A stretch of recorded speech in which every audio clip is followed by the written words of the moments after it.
Magandang araw, Benedictinians! Muling nagbabalik ang inyong lingkod, Sharina Cabico, para sa espesyal na episode ng OL Goes to Manila International Book Fair 2024. Maraming ang kaganapan ng dapat nating tunghayan, kaya naman ako'y inyong samahan upang ating alamin.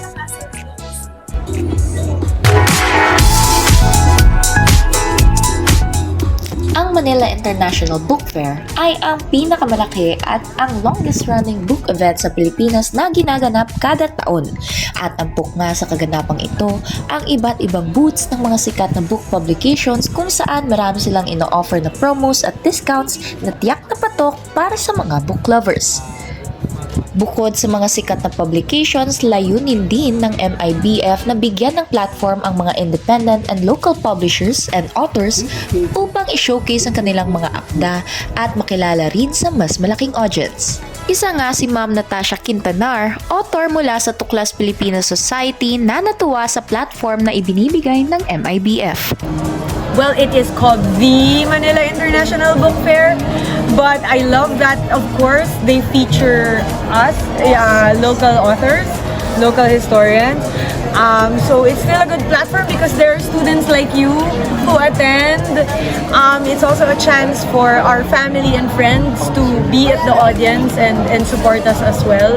No, there's no other platform that's more international, I suppose, in Manila than MIT.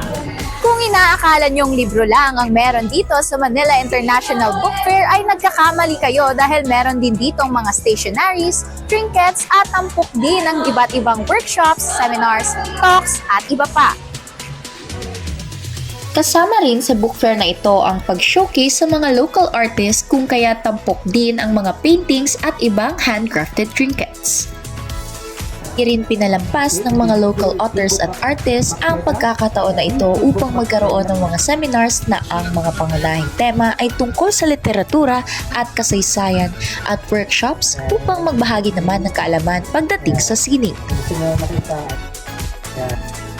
Siyempre, hindi nagpatalo ang Team OL dahil in-enjoy namin ang ganap na ito sa pag-attend ng talks, paglahok sa mini art segment at pagbili ng mga libro. Dito namin napagtanto na perfect at talagang may enjoy ng mga book at art lovers ang Manila International Book Fair. Damang-dama ko nga ang diwa ng pagmamahal sa pagbabasa dito sa MIBF 2024 na may patuloy nating ipagyabong at alagaan ang ating kahalagahan sa pagbabasa muli. Ako si Sharina Cabico, kasama ang